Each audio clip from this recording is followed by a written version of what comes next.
Un piloto soviético perdió el control de su avión en el cielo africano. La aeronave, un bombardero ultrasecreto denominado Tupolev 22, se estrelló en algún lugar de la selva de Zaire. La CIA quería encontrar el avión antes que los rusos para que los Estados Unidos pudiesen estudiar su tecnología. Fracasados los intentos de los satélites espías y los agentes de campo, la agencia recurrió a una unidad gubernamental altamente clasificada de espías videntes por si ellos podían ayudar a localizar el avión desaparecido. La idea de utilizar lo paranormal en el espionaje no fue bien acogida de forma inmediata. La comunidad científica oficial, a nivel casi universal, lo consideraba una tontería. Principalmente porque hay muchos farsantes y charlatanes por ahí. Cuando empezamos a proporcionar resultados, la gente pensó que nos estaban engañando o que los experimentos no eran fiables. Aún así, el gobierno de los Estados Unidos había estado adiestrando y utilizando videntes como espías desde el comienzo de la Guerra Fría. A principios de los años 30, un psicólogo de la Universidad de Duke acuñó el término percepción extrasensorial, PES. El término utilizado actualmente es el de visión remota. La visión remota es la capacidad de captar lo que se halla oculto a los 5 sentidos, que puede encontrarse en la habitación contigua o al otro lado del mundo. Las visiones más certeras se producen cuando la posibilidad de distracción es mínima. Descubrimos que el mejor entorno para llevar a cabo la visión remota era una habitación de un color totalmente homogéneo y sin objetos en su interior. La llamamos la sala gris. Era gris, con aislamiento acústico y las luces de una intensidad específica. No había influencias ambientales que pudiesen afectarle. Con las distracciones reducidas al mínimo, el vidente remoto podía empezar a recibir impresiones. La información llegaba siempre en formatos muy diversos. Podía tratarse de sonidos, sensaciones, gustos, olores. Generalmente, si no conseguía encontrarle mucho sentido a la información, intentaba estructurar sus componentes, combinarlos para que formasen algún tipo de imagen coherente. Dichas imágenes resultaban especialmente útiles a los miembros de la inteligencia estadounidense por sus obvias implicaciones con el espionaje. La CIA se interesó por las posibilidades del tema, porque de ser cierto podías sentarte en una habitación y trasladar tu consciencia a cualquier punto del planeta. Evidentemente la CIA estaría encantada con eso. En abril de 1953, Allen Dulles, director de la CIA durante la presidencia de Dwight D. Eisenhower, creó un programa secreto para crear armas de guerra psicológica tales como el control mental y la hipnosis. El origen del interés de los gobiernos estadounidenses por los fenómenos psíquicos se sitúa aparentemente en los años 50, en un proyecto denominado MK Ultra.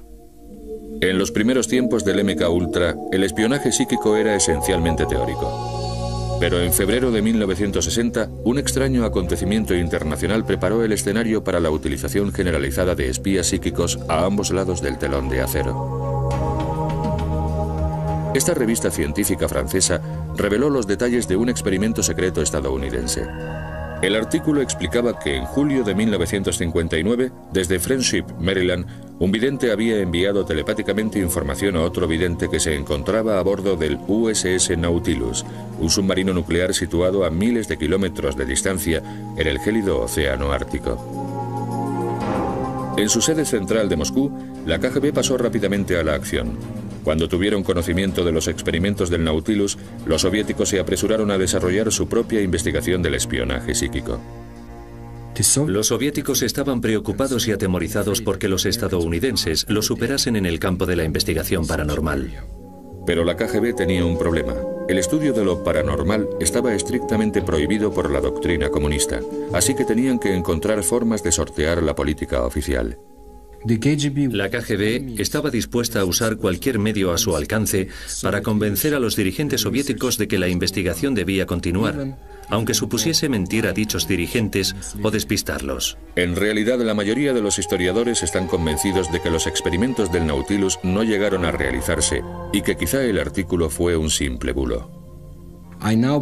Ahora creo que aquel incidente solo fue una maniobra de la inteligencia soviética brillantemente elaborada, para engañar a sus dirigentes, para que permitiesen que la KGB continuara su investigación con videntes, utilizando todo el conocimiento a su alcance para aplicar los frutos de dicha investigación al arsenal soviético. La carrera psíquica estaba en marcha. Cuando la CIA se enteró del desarrollo de la investigación psíquica de los soviéticos, pretendieron naturalmente destinar más fondos al armamento paranormal estadounidense. Bueno, por supuesto, durante la Guerra Fría nos preocupábamos por la llamada diferencia en misiles y otras diferencias. Así que cuando la gente de la CIA se enteró de los esfuerzos soviéticos en el terreno de la PES, empezaron a preocuparse por la posible diferencia psíquica. En el apogeo de la Guerra Fría, a finales de los 60, se produjo una serie de acontecimientos extraños en la carrera psíquica entre los Estados Unidos y la Unión Soviética. 3 embajadores estadounidenses destinados en Moscú enfermaron de gravedad y tuvieron que volver a los Estados Unidos, donde posteriormente murieron de cáncer. Incluso miembros de la delegación que acompañó al presidente Richard Nixon a la capital rusa en 1972 enfermaron repentinamente. Según ciertos informes de inteligencia, los soviéticos habían estado utilizando armas psíquicas para perjudicar a los estadounidenses. Los expertos creen ahora que aquellos incidentes no se debieron estrictamente a causas psíquicas. La embajada estadounidense en Moscú estaba siendo sometida a radiaciones de microondas. Debido a eso, parte del personal estadounidense había desarrollado enfermedades y trastornos, y a su regreso murieron algunos. Estuviesen o no los soviéticos atacando la embajada estadounidense en Moscú, las enfermedades eran tan solo los acontecimientos más recientes. Durante los años 60 se tuvieron noticias de otros desarrollos en el terreno de la guerra psíquica por parte de la Unión Soviética. Esas historias convencieron a la CIA de que los rusos estaban ampliando la diferencia psíquica.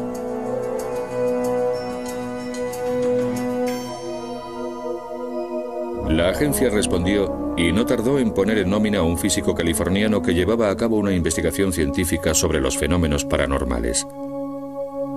A continuación veremos cómo este científico ayudó a un espía psíquico a penetrar en una instalación nuclear soviética situada al otro lado del mundo, sin siquiera salir de su laboratorio.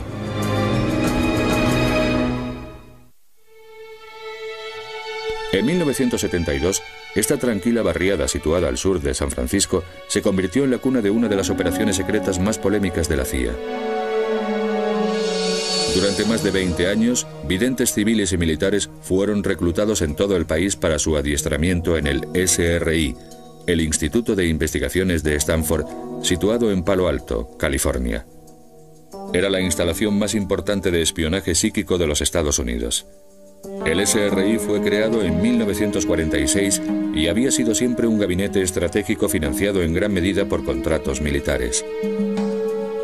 Pero en 1972 diversificó sus actividades dedicándose a temas poco convencionales cuando un científico, el Dr. Harold Patoff, elaboró una propuesta para una revolucionaria investigación de la física de los sistemas vivos. Una propuesta que yo había elaborado llegó a manos de un destacado vidente neoyorquino llamado Ingo Swann. Leyó mi propuesta y me escribió una carta en la que decía: si le interesa la física de los sistemas vivos, debería investigar a los videntes. Pese a su escepticismo, el Dr. Patoff invitó a Ingo Swann a que visitase las instalaciones del SRI. Así empezó una colaboración que cambió la historia del espionaje psíquico. Ingo Swann es un artista, antiguo empleado de Naciones Unidas, que sirvió en el ejército en Corea. Un individuo con mucho talento. Pero además de todo lo anterior, posee también capacidades extrasensoriales. El SRI desarrolló una serie de pruebas para determinar si los presuntos poderes psíquicos de Swann eran reales. Empezamos por lo más evidente, es decir, esconder objetos en cajas y en sobres y preguntarle al vidente de qué objeto se trataba. En esa época trabajábamos principalmente con Ingo Swann. Un día llegó y me dijo: ¿sabe? Esto es trivial. ¿Quiere saber lo que hay en la caja? Pues ábrala. Yo puedo ver cualquier lugar del planeta. Por supuesto, nos pareció totalmente ridículo. Ridículo o no, Swann lo consiguió. Animado por los resultados positivos, el Dr. Patoff informó de sus hallazgos iniciales a sus colegas. El informe llegó a estamentos de la CIA. Acabó en el cariñosamente conocido como despacho raro de la CIA. Esa gente lo leyó y pensó, vaya, esto es justo lo que necesitamos. Unas semanas después se presentaron representantes de la CIA diciendo que habían visto el informe. Y en ese momento estaban preocupados porque habían recibido información de que los soviéticos estaban gastando cantidades ingentes de dinero en la investigación de la denominada PES. La CIA concedió al Instituto de Investigaciones de Stanford un pequeño contrato, $50.000, por un experimento de 8 meses que demostrase que las capacidades psíquicas eran aplicables al espionaje en el mundo real. Fue en ese momento cuando se incorporó al SRI uno de sus videntes de más talento. Mientras tanto, otro excelente vidente remoto, llamado Pat Price, vio casualmente una publicidad de nuestro programa. Nos llamó por teléfono y nos comentó que había sido comisario de policía en Burbank, California, que había participado en varios casos en los cuales sus percepciones habían resultado muy útiles. Una prueba de visión remota realizada en 1974 dio resultados sorprendentes. El objetivo telepático tanto de Ingo Swann como de Pat Price era la residencia de fines de semana de un agente de la CIA, una granja de Virginia. Lo que vieron ambos psíquicamente fue algo totalmente inesperado. Price y Swann percibieron unas estructuras en forma de cúpula. Posteriormente, Pat Price profundizó aún más y en una extraordinaria sesión de clarividencia vio personal militar de uniforme y los nombres de varias personas que trabajaban allí. Describieron un paisaje campestre con colinas boscosas, pero quedaron fascinados con unos edificios rodeados por verjas y unas instalaciones subterráneas. No se trataba en absoluto de una granja. Era una instalación secreta de la Agencia de Seguridad Nacional de la que ni la CIA ni los científicos del SRI tenían conocimiento alguno. Entraron mediante visión remota en esa instalación y Pat Price consiguió captar cosas muy interesantes. Lo más extraordinario fue que Price distinguió unos archivadores etiquetados con códigos secretos. Esos códigos eran términos del juego del billar. Eso fue un misterio durante varias semanas porque esperaban obtener la descripción de una granja del sur de Virginia. Por supuesto, cuando la CIA lo investigó, descubrió que en la instalación efectivamente estaba el archivo Bola Blanca, el archivo Taco, el archivo Bola 8. Todo ello relacionado con un proyecto de alto secreto. Los resultados fueron tan precisos que la CIA sospechó de Price y los investigadores del SRI. No querían creer que la PES fuese tan buena, así que supusieron que había habido algún tipo de filtración e investigaron concienzudamente.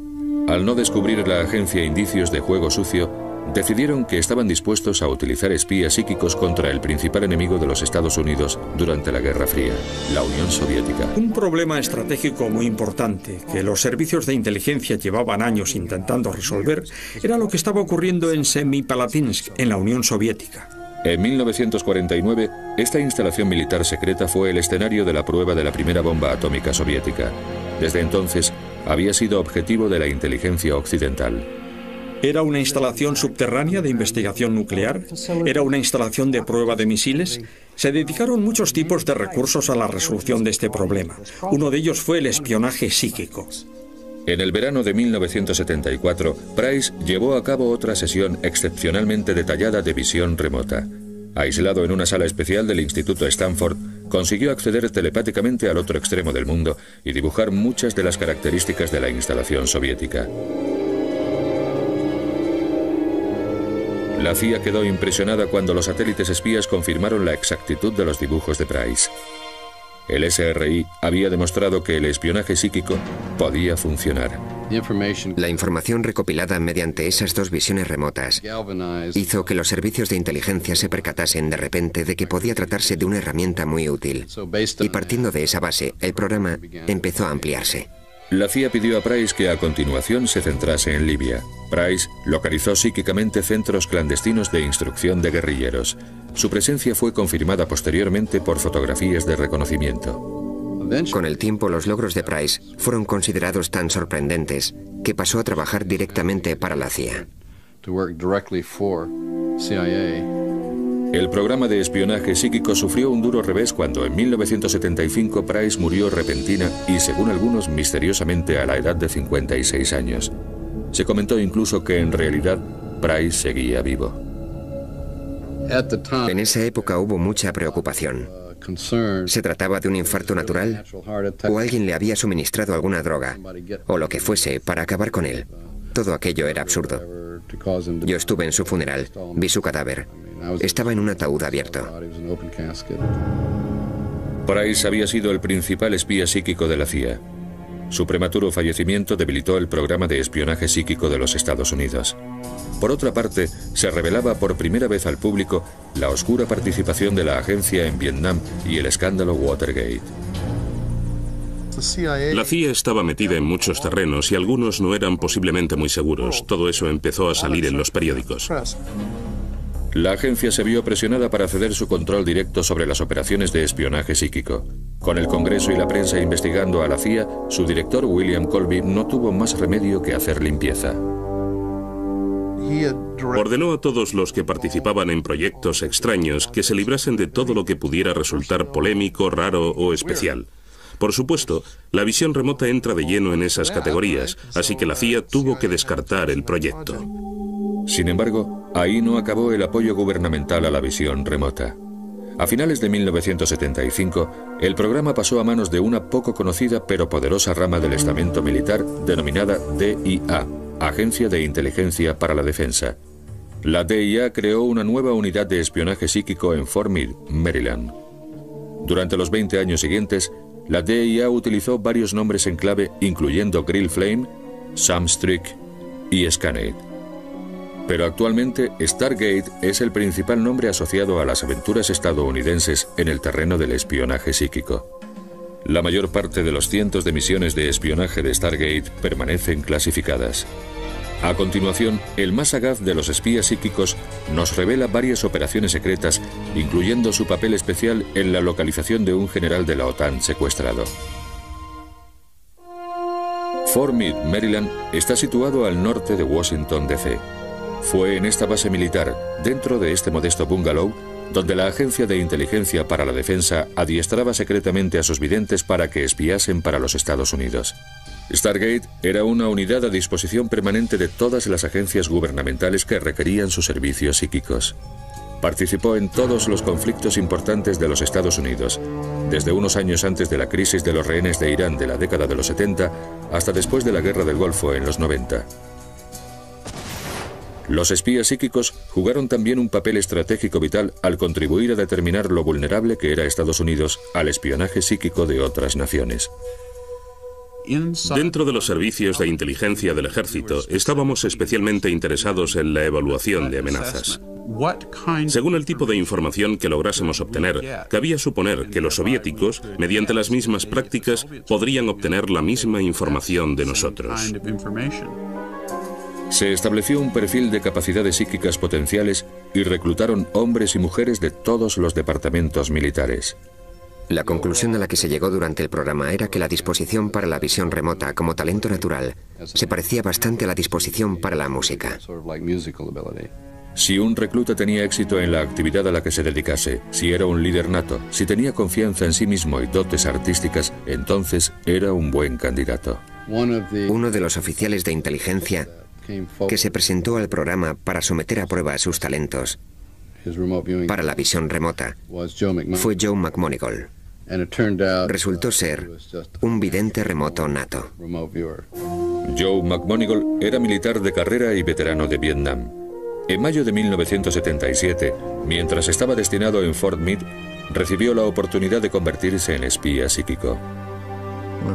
Cuando empecé a hacer visión remota, no tenía ni idea de lo que iba a pasar.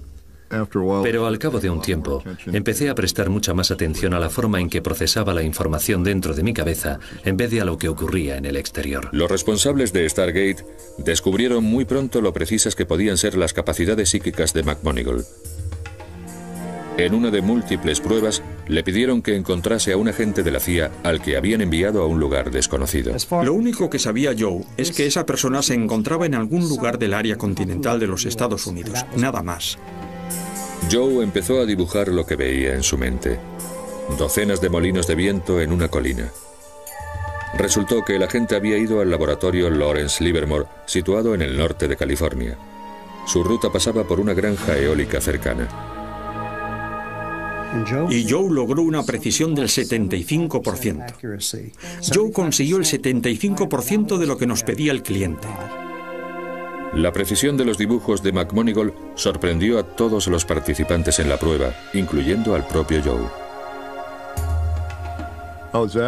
Quedé anonadado cuando empecé a probar con la visión remota. Pensé, esto va a ser interesante, podría ser divertido. Pero cuando describes algo que no has visto jamás y después vas a visitarlo y descubres que no estabas totalmente en lo cierto, eso tiende a cambiar tu concepto de la realidad. Para probar más a fondo la fiabilidad del espionaje psíquico, dieron intencionadamente a McMonigle pistas falsas. Le mostraron una fotografía aérea de un hangar. Cabía esperar que un vidente que contemplase esa foto supiera que había aviones en el interior y tendiese a hacer dibujos de aeronaves. En realidad lo que dibujé fueron planos transversales del carro de combate XM-1. El carro de combate XM-1 era una nueva arma secreta recientemente añadida al arsenal de los Estados Unidos. Y era ese carro y no aviones lo que había en el hangar. Hizo unos dibujos, yo los he visto y son fabulosos. La sesión fue todo un éxito. Describió todo aquello a la perfección. Los directores del proyecto quedaron horrorizados de que alguien pudiese obtener tanta información sobre el producto en el que estaban trabajando. Con sus capacidades como vidente ya demostradas, McMonigle fue solicitado regularmente para importantes misiones de espionaje. Una de dichas operaciones estaba relacionada con la crisis de los rehenes de Irán. En noviembre de 1979, unos ciudadanos estadounidenses fueron secuestrados y desalojados de la Embajada de los Estados Unidos en Teherán. El ejército encargó a McMonigle la tarea de colaborar con un destacamento especial denominado Enclave Desierto 1 que preparaba un asalto para liberar a los cautivos. Trabajamos en el caso de los rehenes de Irán durante muchos meses. Casi toda la información que pudimos proporcionar era la que podría considerarse necesaria en una situación con rehenes. Trabajando junto a otro agente, McMonigle proporcionó valiosa información sobre dónde mantenían a los rehenes y cuándo los trasladaban. Joe describía las imágenes que le llegaban mientras su colega anotaba los detalles. En la madrugada del 25 de abril de 1979, utilizando la información obtenida por McMonigle y mediante procedimientos tradicionales, el comando Desierto 1 partió hacia Teherán. Pero la incursión terminó prematuramente en un terrible accidente en el desierto, 160 kilómetros al sur de la capital iraní. Cuando los rehenes fueron por fin liberados e interrogados en enero de 1981, la exactitud de las visiones remotas de McMonigle quedó confirmada. En otoño de 1979 surgió otra importante misión. Uno de los problemas más interesantes que tenían los servicios de inteligencia fue el del astillero 402, el astillero de Severodvinsk, en Siberia. A los servicios de inteligencia estadounidenses llegaron rumores de que los soviéticos estaban construyendo un arma secreta tan decisiva que podría alterar el equilibrio de poder, pero no podían confirmarlo. Mediante los recursos de vigilancia convencionales, se podía detectar el envío de suministros, la actividad de chimeneas industriales, las entradas y salidas de trenes en el edificio, pero no se sabía lo que estaban construyendo los soviéticos. Podía ser un submarino, un portaaviones, un acorazado, nadie lo sabía. Joe McMonigle empezó centrando su atención en el astillero. Localizó algo en un clima frío, con grandes edificios en lo que parecía una zona industrial. El coordinador dijo, eso es correcto.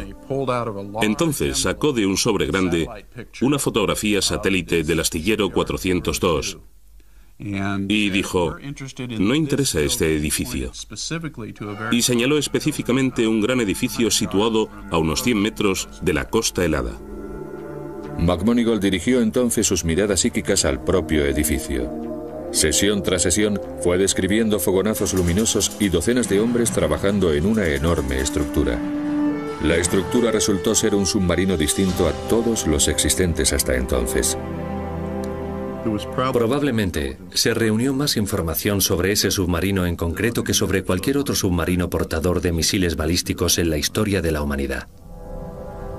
Lo que McMonigle vio telepáticamente era el tipo de submarino más grande y novedoso del mundo, la clase Tifón. Era capaz de lanzar misiles cruceros, algo que se consideraba imposible en esa época. Conseguimos calcular el número de tubos lanzamisiles que llevaba el submarino y descubrimos una característica muy especial, el hecho de que los tubos estaban inclinados.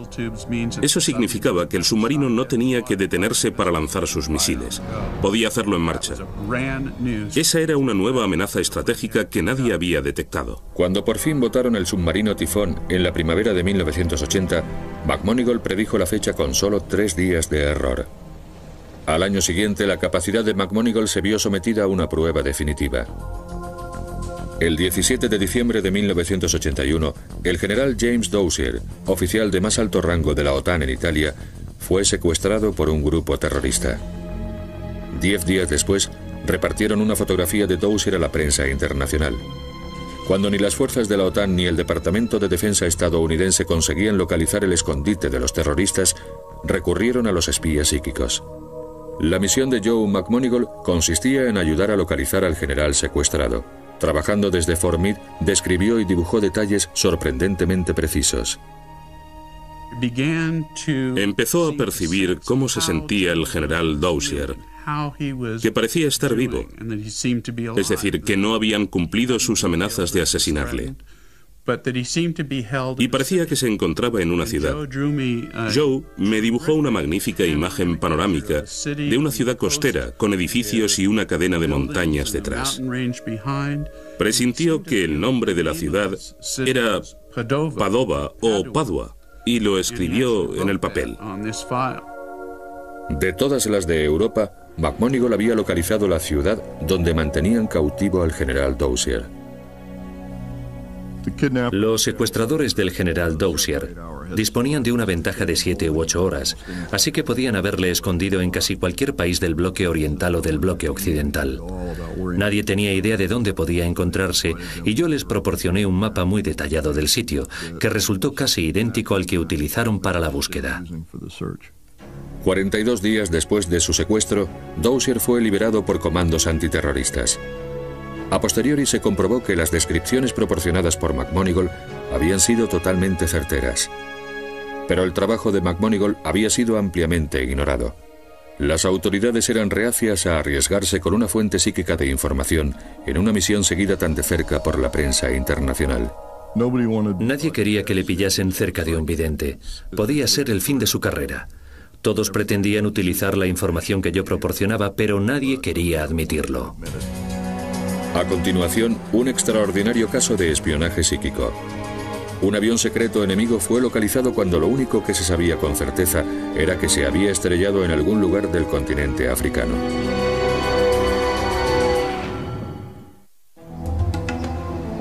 Durante la larga historia del espionaje psíquico estadounidense, fue quedando cada vez más claro que la visión remota no era la única habilidad psíquica que servía para espiar.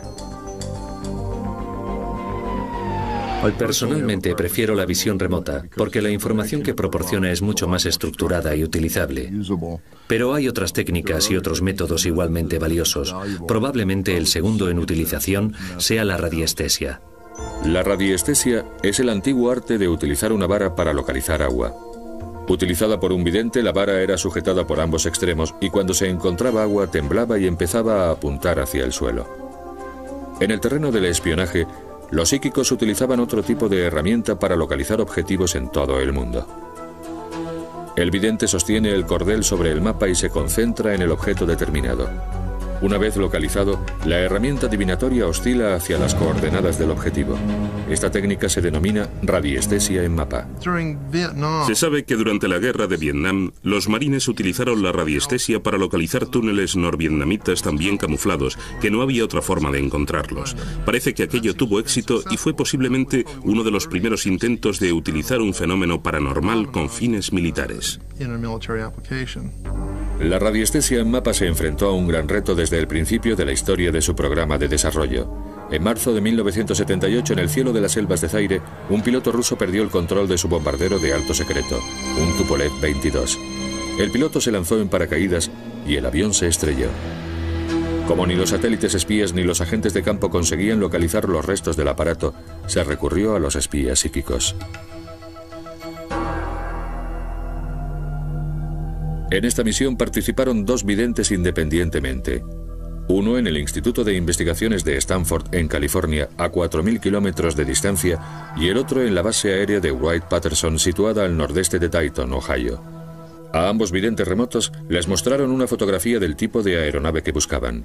Lo único que sabía la CIA era que el avión se había estrellado en algún lugar de África. Resultó que combinando visión remota y radiestesia en mapa nos acercamos mucho a donde se encontraba el objetivo y enviamos allí gente a buscar el avión. Ambos psíquicos hicieron dibujos detallados de un paisaje selvático. Combinando sus aportaciones, consiguieron dirigir a los agentes de campo.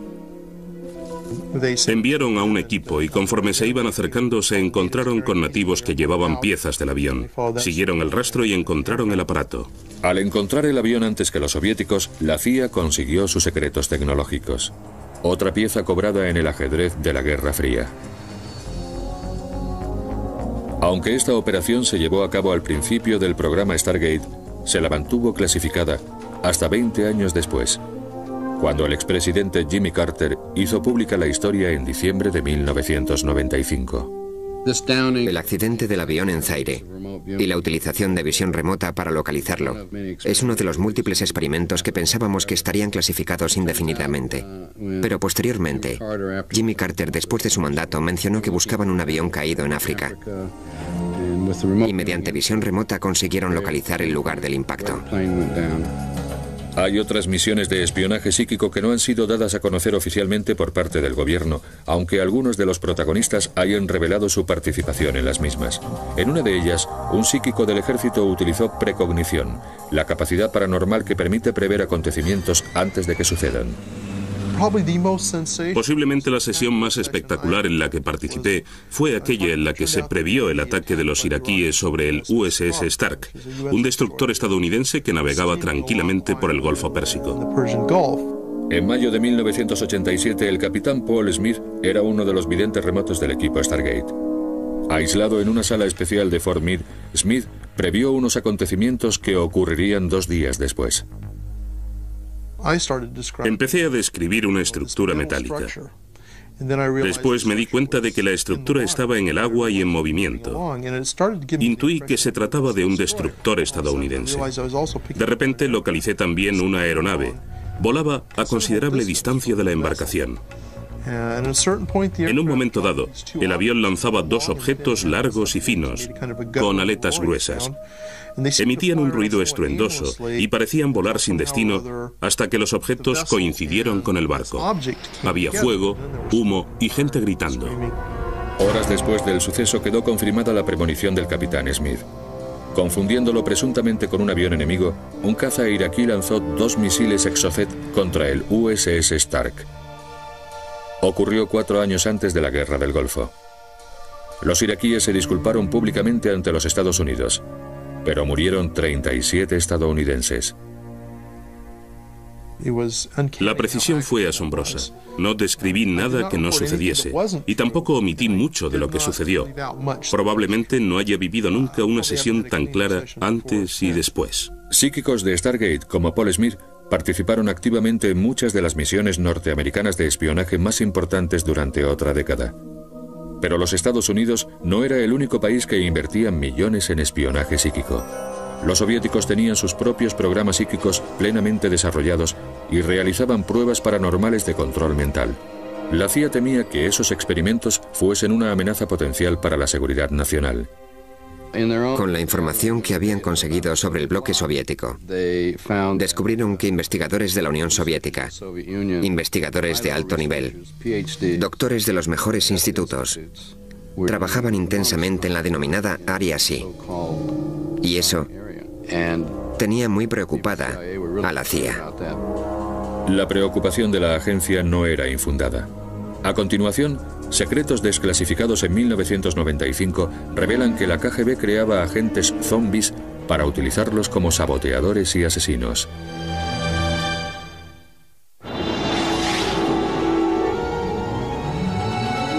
Durante la Guerra Fría, la Unión Soviética desarrolló agresivamente sus propios programas de guerra psíquica.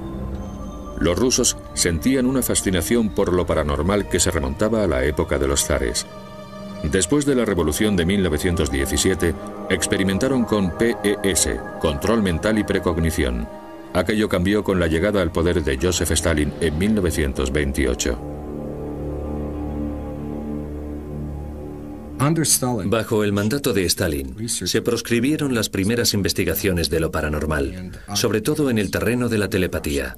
A finales de los años 30, varios investigadores que seguían en activo fueron detenidos y ejecutados. Pero había miembros del gobierno soviético que pensaban que la capacidad psíquica era un arma demasiado poderosa para ser ignorada. De hecho, la agencia de espionaje soviética, la KGB, era la más interesada en la investigación paranormal. La KGB tuvo que llevar a cabo investigaciones clandestinas. Montaron muchos laboratorios secretos en toda la Unión Soviética para poder utilizar videntes. El empleo de espías psíquicos por parte de la KGB sigue siendo materia reservada. Sin embargo, información filtrada recientemente a Occidente revela un descubrimiento realizado por soldados rusos en 1945. Al final de la Segunda Guerra Mundial, cuando los soviéticos entraron en Berlín, consiguieron capturar archivos de un departamento secreto alemán dependiente de las SS denominado Ahnenerbe, que había realizado muchos experimentos de investigación paranormal. Los soviéticos trasladaron los archivos capturados a la Unión de Repúblicas Socialistas Soviéticas. Estos son los archivos alemanes que la inteligencia rusa conserva aún en Moscú. Recientemente, los servicios de inteligencia occidentales han descubierto que la KGB utilizó la investigación nazi para desarrollar armas psicotrónicas. Los soviéticos habían aprendido a aplicar su poder psíquico a los objetos físicos. Hay muchas clases de armas psicotrónicas. La más famosa, el denominado generador psi, se basa en la energía electromagnética. Mediante la utilización de ondas electromagnéticas, un agente de la KGB podría inculcar pensamientos a determinada persona para que lleve a cabo ciertas acciones, como sabotaje o robar documentos. Las armas psicotrónicas son compactas y portátiles. Fueron diseñadas para ejercer una influencia psíquica en seres humanos y utilizadas por los soviéticos principalmente en sus propios soldados y agentes secretos. Tras la muerte de Stalin en 1954, la KGB se volvió aún más agresiva en su investigación de lo paranormal. Otra forma de poder psíquico que pretendían dominar era la psicoquinesis. El gobierno federal nos preguntó, ¿podemos trasladar objetos centrando nuestra atención? Y básicamente no podíamos en la época de Stargate. Quizá la Unión Soviética tuviera un espectro más amplio que nosotros. En otras palabras, utilizaban visión remota, pero pusieron también mucho más ahínco en su investigación de la psicoquinesis. La psicoquinesis es la capacidad de mover objetos sin tocarlos físicamente. Es el arma psíquica definitiva. Si los objetos pueden controlarse a distancia, también puede destruirse maquinaria, cortar la electricidad y reprogramar cabezas nucleares. En 1972 apareció por primera vez esta película soviética en los Estados Unidos. Revelaba el extraordinario talento de una famosa psíquica rusa, Nina Kulagina. La KGB, de haber podido canalizar el poder, habría conseguido manipular instalaciones y agentes mediante influencia directa en la mente del enemigo. Habría conseguido penetrar en los sitios más secretos de los Estados Unidos, quizá hasta en la propia Casa Blanca. Habría conseguido predecir lo que los estadounidenses, los británicos u otros enemigos pensaban hacerle a la Unión Soviética. A casi 3.200 kilómetros de Moscú, en el corazón de Siberia, construyeron una instalación secreta de investigación denominada Ciudad de la Ciencia. Gran parte de las investigaciones revolucionarias de la Unión Soviética se llevaron a cabo en esa ciudad de Siberia. En un experimento embarcaron crías de conejo en un submarino. La madre quedó confinada en un laboratorio de la Ciudad de la Ciencia. En un momento determinado, mataron una a una a las crías que iban a bordo del submarino, mientras controlaban la respiración y el ritmo cardíaco de la madre. Los científicos soviéticos creyeron haber demostrado que existe un vínculo psíquico entre padres e hijos en ciertos mamíferos. En esta singular película jamás vista anteriormente fuera de la Unión Soviética, se revelan otras técnicas paranormales. En uno de los experimentos se intentaba incluso alterar las constantes vitales de seres humanos. Comparando la forma en que los soviéticos utilizaban lo paranormal y cómo utilizábamos nosotros la visión remota, podría decirse que ellos sentían menos aprecio por el factor humano. Nosotros, por otra parte, teníamos ciertas reglas y normas que debíamos cumplir. Conforme se filtraba información soviética a mediados de los 90, los científicos occidentales constataron lo diferente que eran las versiones soviética y estadounidense de la guerra psíquica. En nuestro trabajo no llegamos nunca a investigar, por ejemplo, si una persona podía influir a distancia en el pensamiento o en el carácter de otra.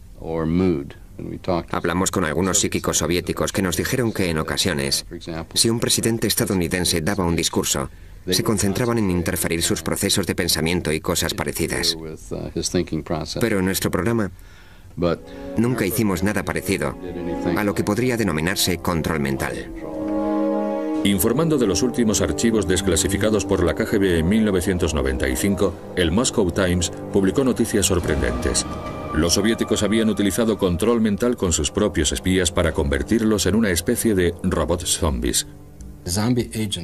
El propósito de los agentes zombies, creados por la KGB, era no solo infiltrarse en las esferas más altas y secretas de los Estados Unidos y de otros países, sino también integrarse en la población media para convivir de incógnito, como agentes soviéticos, durante años. Estos agentes programados estarían dispuestos a ejecutar cualquier orden, incluso la de asesinar. Llegaría el día en que un agente de la KGB enviase la señal que despertaría al zombi para que realizase una tarea concreta. Podría tratarse de sabotaje o de penetración en una instalación secreta. Para eso utilizaba la KGB a los zombis, seres que no recordaban nada y que eran controlados como bombas vivientes. Todas las pruebas indican que en la actualidad el gobierno ruso continúa su investigación secreta de lo paranormal. Pero en Estados Unidos, terminada la Guerra Fría, Stargate tenía que justificar sus gastos y su propia existencia. El Congreso ordenó una investigación para determinar la continuidad del programa de espionaje psíquico. El informe final se presentó a la prensa el 28 de noviembre de 1995. En consecuencia, los estadounidenses constataron por primera vez que su gobierno había estado utilizando espías psíquicos. Creo que aquello se hizo de mala manera. Había tantos disparates en el informe que hasta a un idiota le habría costado mucho creérselo. El informe resultó polémico. Hubo división de opiniones entre los expertos. Pero el Congreso llegó a la conclusión de que lo paranormal no era una fuente de información suficientemente fiable y ordenó la cancelación del programa psíquico. No todo el mundo estuvo de acuerdo. Creo firmemente que se debería proseguir con la investigación. Es probable que en un momento dado se dé un paso decisivo o se encuentre una clave fundamental. Cuando lleguemos a ese punto, ampliaremos nuestra visión de lo que ocurre exactamente en el universo.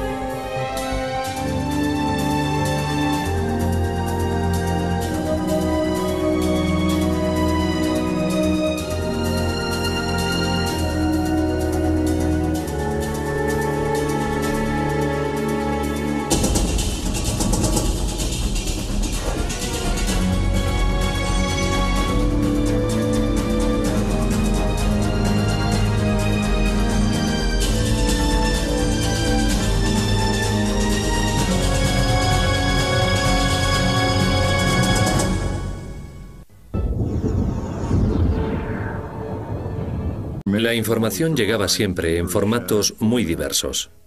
Podía tratarse de sonidos, sensaciones, gustos, olores.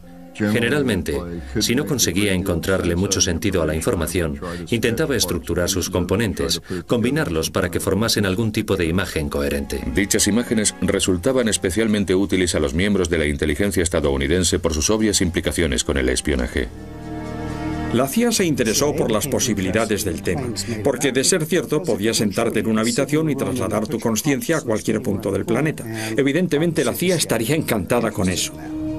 En abril de 1953, Allen Dulles, director de la CIA durante la presidencia de Dwight D. Eisenhower, creó un programa secreto para crear armas de guerra psicológica tales como el control mental y la hipnosis. El origen del interés de los gobiernos estadounidenses por los fenómenos psíquicos se sitúa. Un piloto soviético perdió el control de su avión en el cielo africano. La aeronave, un bombardero ultrasecreto denominado Tupolev 22, se estrelló en algún lugar de la selva de Zaire. La CIA quería encontrar el avión antes que los rusos para que los Estados Unidos pudiesen estudiar su tecnología. Fracasados los intentos de los satélites espías y los agentes de campo, la agencia recurrió a una unidad gubernamental altamente clasificada de espías videntes por si ellos podían ayudar a localizar el avión desaparecido. La idea de utilizar lo paranormal en el espionaje no fue bien acogida de forma inmediata. La comunidad científica oficial, a nivel casi universal, lo consideraba una tontería. Principalmente porque hay muchos farsantes y charlatanes por ahí. Cuando empezamos a proporcionar resultados, la gente pensó que nos estaban engañando o que los experimentos no eran fiables. Investigación del espionaje psíquico. Los soviéticos estaban preocupados y atemorizados porque los estadounidenses lo superasen en el campo de la investigación paranormal. Pero la KGB tenía un problema. El estudio de lo paranormal estaba estrictamente prohibido por la doctrina comunista, así que tenían que encontrar formas de sortear la política oficial. La KGB estaba dispuesta a usar cualquier medio a su alcance para convencer a los dirigentes soviéticos de que la investigación debía continuar, aunque supusiese mentir a dichos dirigentes o despistarlos. En realidad, la mayoría de los historiadores están convencidos de que los experimentos del Nautilus no llegaron a realizarse y que quizá el artículo fue un simple bulo. Ahora creo que aquel incidente solo fue una maniobra de la inteligencia soviética brillantemente elaborada para engañar a sus dirigentes, para que permitiesen que la KGB continuara su investigación. Aún así, el gobierno de los Estados Unidos había estado adiestrando y utilizando videntes como espías desde el comienzo de la Guerra Fría. A principios de los años 30, un psicólogo de la Universidad de Duke acuñó el término percepción extrasensorial, PES. El término utilizado actualmente es el de visión remota. La visión remota es la capacidad de captar lo que se halla oculto a los 5 sentidos, que puede encontrarse en la habitación contigua o al otro lado del mundo. Las visiones más certeras se producen cuando la posibilidad de distracción es mínima. Descubrimos que el mejor entorno para llevar a cabo la visión remota era una habitación de un color totalmente homogéneo y sin objetos en su interior. La llamamos la sala gris. Era gris, con aislamiento acústico y las luces de una intensidad específica. No había influencias ambientales que pudiesen afectarle. Con las distracciones reducidas al mínimo, el vidente remoto podía empezar a recibir impresiones. Aparentemente en los años 50, en un proyecto denominado MK Ultra. En los primeros tiempos del MK Ultra, el espionaje psíquico era esencialmente teórico. Pero en febrero de 1960, un extraño acontecimiento internacional preparó el escenario para la utilización generalizada de espías psíquicos a ambos lados del telón de acero. Esta revista científica francesa reveló los detalles de un experimento secreto estadounidense. El artículo explicaba que en julio de 1959, desde Friendship, Maryland, un vidente había enviado telepáticamente información a otro vidente que se encontraba a bordo del USS Nautilus, un submarino nuclear situado a miles de kilómetros de distancia en el gélido océano Ártico. En su sede central de Moscú, la KGB pasó rápidamente a la acción. Cuando tuvieron conocimiento de los experimentos del Nautilus, los soviéticos se apresuraron a desarrollar su propia investigación.